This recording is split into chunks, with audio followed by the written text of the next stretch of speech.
দানৱ বংশ কোনে প্ৰতিষ্ঠা কৰিছিল? মহীৰংগ দানৱে।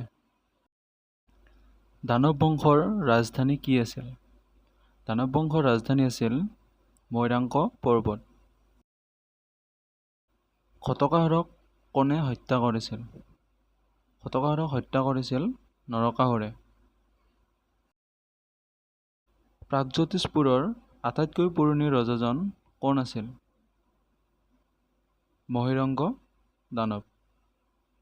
দানৱ বংশৰ শেষৰ ৰজাজন কোন আছিল? ঘটকাসুৰ।